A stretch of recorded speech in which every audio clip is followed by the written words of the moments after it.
काम। तो फिर न ग्लूकोनियोजेनेसिस होगा न ग्लाइकोजिनोलाइसिस, तो ग्लूकोज बन सकेंगे नहीं, इसलिए इन लोगों में हाइपोग्लाइसीमिया। बस समझ गए क्या? नहीं। अब एक और पॉइंट की तरफ आते हैं, नंबर 2। और क्या होता है इन लोगों में? इन लोगों में एल्डोलेज बी का मसला है। किसका मसला है? एल्डोलेज। और ये कहाँ पे? ब्लड में के लीवर में? लीवर में। अब लीवर में ये पहला स्टेप हो रहा है क्या? नहीं। मैं आज आप लोग फर्स्ट एड पढ़ोगे ना तो दिल खुश हो जाएगा, क्योंकि ए टू जेड वहां पे मेंशन है, लेकिन उन लोगों ने रीजन नहीं बताई है। फर्स्ट एड जो होता है, first aid is not a text book, it is called review book. तो क्या कहते हैं? रिव्यू। वहां पे बस सिर्फ रिएक्शन है और बस पॉइंट है। उन लोगों ने नहीं बताया कि इस तरह क्यों होता है, कि आप लोगों को समझाना पड़ेगा, ठीक है ना। एक्चुअली बहुत सारे लोग क्या कहते हैं, फर्स्ट एड पढ़ो पास हो जाओगे। अब फर्स्ट एड पढ़ो और इसको समझो, इसमें फर्क है। पढ़ना हर एक का काम है, समझाना हर एक का काम नहीं है। एक होते पढ़ना, एक होते पढ़कर समझना, इसमें फर्क है। अब फर्स्ट एड है ना आपके पास, इसमें सारी बस वन लाइन लिखी है, लेकिन इसको, हाँ जी, ये सारे वन लाइन ही है उसमें, लेकिन उस वन लाइन के पीछे हमने 1 घंटा ये डिस्कशन की है। क्लियर है क्या? नहीं। फर्स्ट एड की एक एक पेज पे 2-2 घंटे लगते हैं, अगर आप लोगों ने किसी सही तरीके से इसको समझना है। जिसने फर्स्ट एड सही तरीके से सीखा वो दुनिया के किसी भी कंट्री में मेडिकल के अंदर फेल नहीं हो सकता, क्योंकि first aid is not for Pakistan, ये यूएसएमएलई का है, यूनाइटेड स्टेट मेडिकल लाइसेंस। लेकिन फर्स्ट एड अगर आप किसी को समझाने की कोशिश करें उस पर 3 साल का टाइम लगता है पूरे फर्स्ट एड को पढ़ने में, ठीक है ना। और जो बंदा फर्स्ट एड पढ़े 3 साल में, वो पूरी जिंदगी में बेस्ट डॉक्टर होगा, ठीक है। लेकिन बहुत सारी चीजें मैं यहाँ पे जो पढ़ाता हूँ ये सारा फर्स्ट एड से पढ़ाता हूँ। क्लियर है ना। तो ये आप लोगों को पता होना चाहिए कि यार इसको हमने सिर्फ पढ़ना नहीं है, समझना चाहिए, ठीक है। अब देखिए क्लिनिकल फीचर हम नहीं जा रहे आगे, किसमें क्या है। अब आप लोगों को तो पता है कि ये स्टेप हो रहा है, तो क्या बनता जा रहा है, लेकिन ये आगे नहीं जा रहा।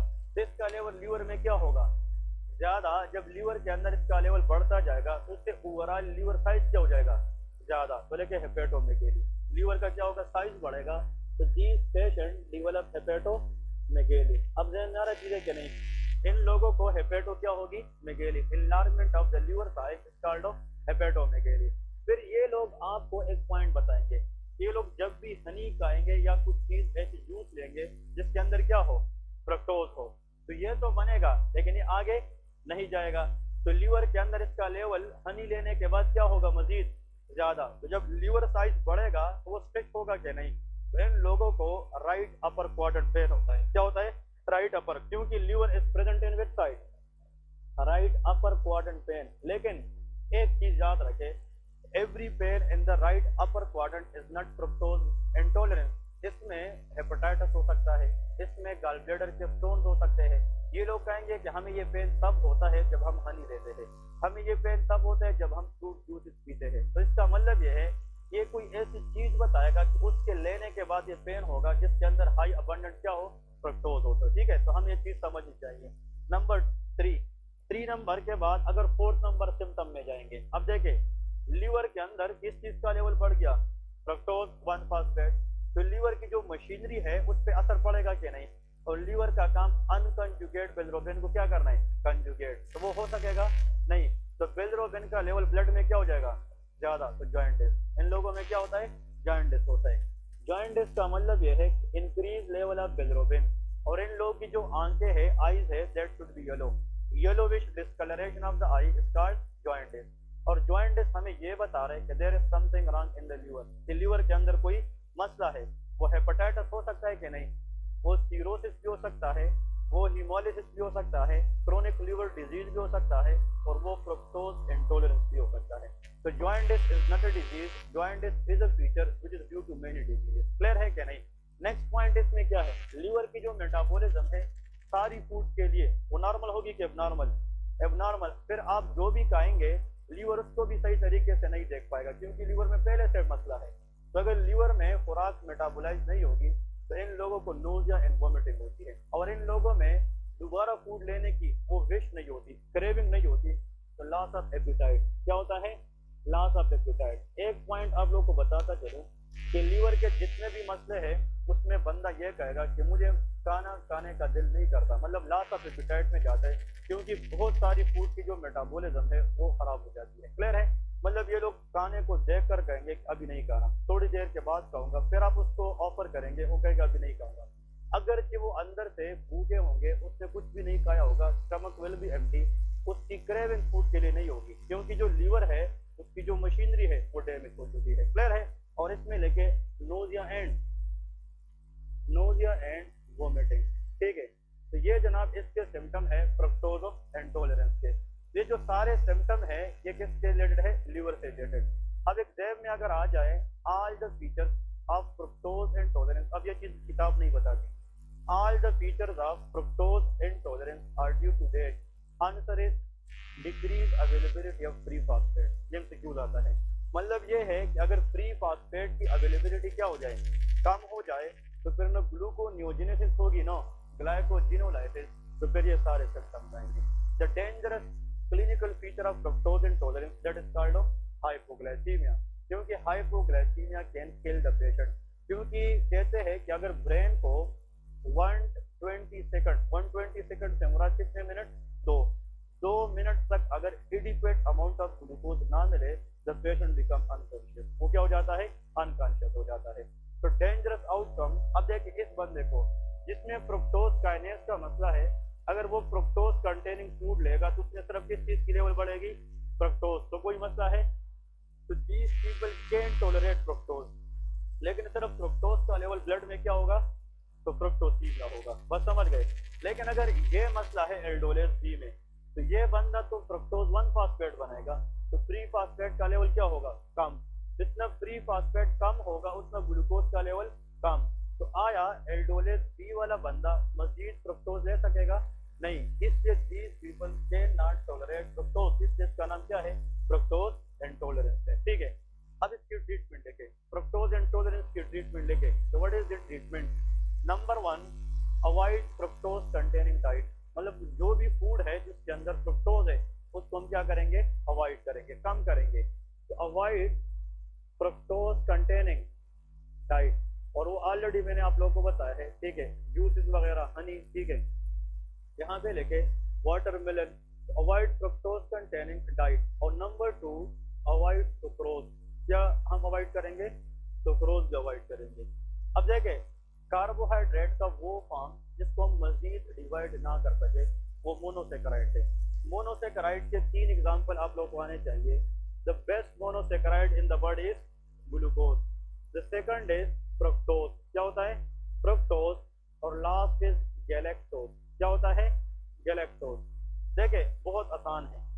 अगर हम स्वीट्स ले लें, स्वीट्स के अंदर तो most common monosaccharide that is called glucose. अब एक और आप लोग को बात बताता हूँ, इन दिनों में ये इस्तेमाल करना शुरू करें, रमजान में बहुत काम आएगा। पूरी जो दिन है उसमें आप लोगों को बहुत थकावट भी कम महसूस होगी। ये रमजान में एक ट्रिक थी कि आप लोगों ने सुबह सवेरे क्या लेना है कि जब आप सहरी करते हैं उसमें आप लोगों ने 1 या 2 खजूर इस्तेमाल करने हैं। ठीक है, खजूर कंटेन लॉट ऑफ फ्रुक्टोज, जिसके अंदर क्या होता है? फ्रुक्टोज। जो खजूर है वो सस्टेंड रिलीज है। सस्टेंड का मतलब आप अभी लेते हैं, एक खजूर 3 से 4 घंटे तक इंटेस्टाइन में फ्रुक्टोज को आहिस्ता आहिस्ता एब्जॉर्ब करने देता है। तो 2 खजूर में इंसान की जो एनर्जी लेवल है वो 6 से 8 घंटे रहती है। क्लियर है क्या नहीं? एक पॉइंट ये है कि अपने डाइट में खजूर को ऐड करें। नंबर 2, अपने डाइट में मिल्क को ऐड करें, क्योंकि मिल्क कंटेन गैलेक्टोज। इसके अंदर क्या होता है? गैलेक्टोज। हम कहते हैं ना प्रोलैक्टिन, लेक्ट का मतलब मिल्क, इसमें लेक्ट आता है कि नहीं? ये मिल्क के अंदर होता है और ये एनर्जेटिक मोनोसेकेराइड है कि आपकी जो हड्डियां हैं, मसल्स है, उसको स्ट्रेंथ प्रोवाइड करती है।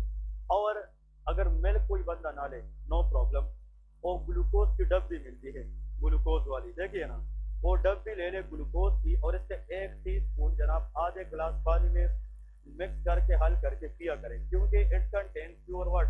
ग्लूकोज।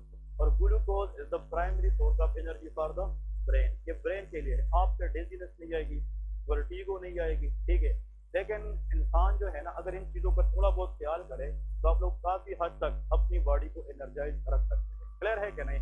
तो कहने का मतलब ये है, और इस दिनों में चाहे रमज़ान में, फिर बाद में जो गर्मी होती है उसमें कोशिश करें, अपनी आदत बनाए कि गर्मियों के मौसम में स्वेटिंग होती है, तो आपसे एक्सेस स्वेटिंग में सोडियम क्लोराइड, ग्लूकोज लूज हो जाते हैं। तो आप हर 2-3 घंटे के बाद 1 टीस्पून चम्मच ग्लूकोज आधे गिलास पानी में हल करके पिया करें। जितना वाटर इनटेक आप ज्यादा करेंगे तो डिहाइड्रेशन के चांसेस भी कम होते हैं। ठीक है, तो कहने का मतलब ये जो तीन है, ये तीन इसको हम फर्दर सिंपल नहीं कर सकते। These are simplest carbohydrate which are called monosaccharide. तो क्या कहते हैं? मोनोसेकेराइड। मैं अगर इन दोनों को मिलाऊं, इधर देख, इन दोनों को या इन दोनों को मिलाऊं तो फिर इससे क्या बनेगा? Disaccharide. Combination of any two of these is called disaccharide. अब इधर देखें, अगर मैं ग्लूकोज को किसके साथ मिलाऊं? फ्रुक्टोज के साथ, इसको सुक्रोज कहते हैं। इसको क्या कहते हैं? सुक्रोज कहते हैं। तो सुक्रोज इज अ मोनोसेकेराइड और डाई, ये डाइसेकेराइड है which is made up of glucose end of fructose. लेकिन अगर मैं ग्लूकोज के साथ किसको मिलाऊं? गैलेक्टोज, तो इसको लैक्टोज कहते हैं। क्या कहते हैं? लैक्टोज कहते हैं। इसमें भी लेक्ट आता है, लेक्ट मीन गैलेक्ट। ठीक है, ये मिल्क के लिए होता है। हमारे पास डेयरी प्रोडक्ट जितने भी है, चाहे इसमें योगर्ट आ जाए, चाहे इसमें चीज आ जाए, चाहे इसमें मिल्क आ जाए, मिल्क कंटेन लैक्टोज। इसके अंदर क्या होता है? लैक्टोज। हम कहते हैं ना, जिस बच्चे को अपनी मदर फीड ना कर सके उस बच्चों के लिए हम लैक्टोजन 1, लैक्टोजन 2 ये डब्बी के दूध ले रहे क्या? नहीं। तो लैक्ट का मतलब जब भी आ जाए ये मिल्क होता है। लैक्ट का मतलब क्या है? तो मिल्क के अंदर विच कार्बोहाइड्रेट इज प्रेजेंट? लैक्टोज। जब बच्चा उसको पीता है या हम मिल्क लेते हैं तो उसमें लैक्टोज होता है। वो इंटेस्टाइन में लैक्टेज एंजाइम के जरिए स्प्रेड होके किसमें कन्वर्ट होता है? ग्लूकोज एंड गैलेक्टोज, और वो इंटेस्टाइन से क्या हो जाते हैं? Absorb. Only absorbable form of carbohydrate is monosaccharide. Disaccharide absorb नहीं होते। ये बहुत इंपॉर्टेंट है। अब क्वेश्चन ये है, कुछ लोगों में या कुछ बच्चों में लैक्टोज की जो तोड़ने वाली एंजाइम है उसका नाम क्या है? लैक्टेज है। उसकी क्या होती है? डेफिशिएंसी। ये बात सुने, घरों में काम आती है। बहुत सारे बच्चे होते हैं, उसको दूध पिलाने के बाद डायरिया हो जाता है। क्या हो जाता है? डायरिया। मतलब बहुत सारे लोग, ये बड़ों में भी होता है, बच्चों में भी। वो कहते हैं यार हम मिल्क ले नहीं सकते, ठीक है, हमें डायरिया हो जाता है। वजह क्या है कि जो वो मिल्क लेते हैं उसके अंदर क्या होता है? लैक्टोज। मोनोसेकेराइड के डाइसेकेराइड। अब इसको तोड़ना तो चाहिए किस एंजाइम के जरिए? लैक्टेज के जरिए। और ये इंटेस्टाइन के अंदर विलाय में होता है। किसमें? विलाय। कुछ लोगों में इंटेस्टाइन के अंदर इसकी डेफिशिएंसी होती है, और वो अगर वो मिल्क लेंगे तो उसमें लैक्टोज की ब्रेकिंग ऑफ नहीं होगी। तो लैक्टोज कैन एब्जॉर्ब? नो, क्योंकि ये डाइसेकेराइड है। और हमारी ये एम है, हमारी ये रिक्वायरमेंट है कि only absorbable form is monosaccharide. तो जब मिल्क कोई बंदा लेगा जिसमें लैक्टेज ना हो तो उसके इंटेस्टाइन में क्या बढ़ेगा? लैक्टोज।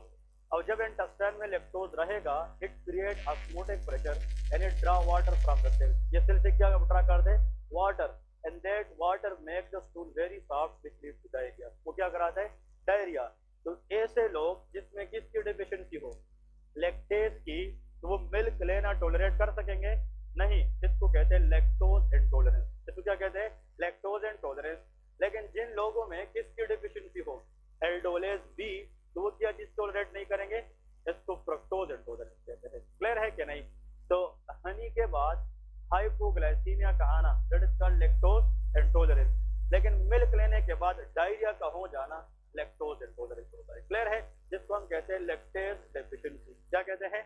लैक्टेज। अब क्वेश्चन में आप लोग को ये समझा रहा हूँ कि अगर हम ग्लूकोज को किसके साथ मिलाए?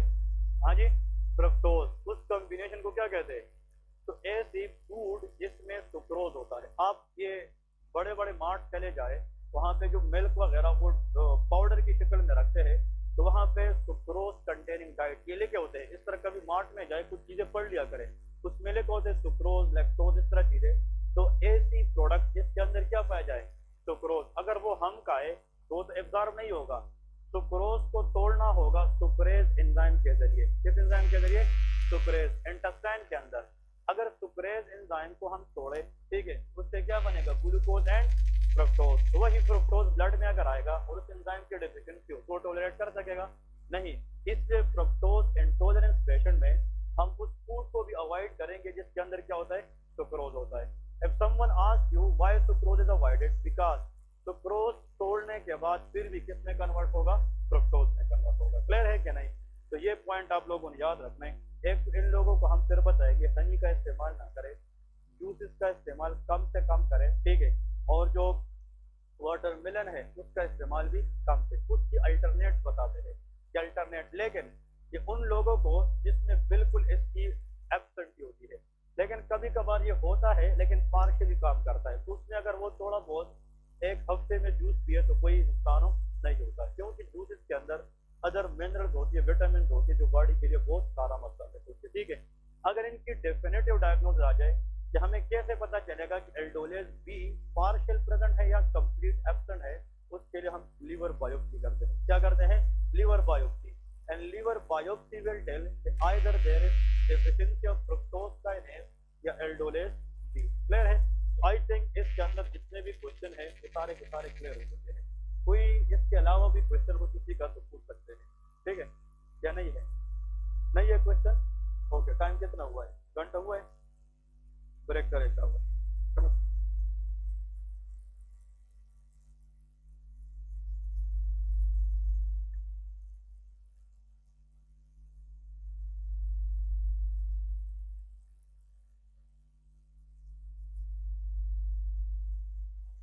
10 मिनट ब्रेक करें।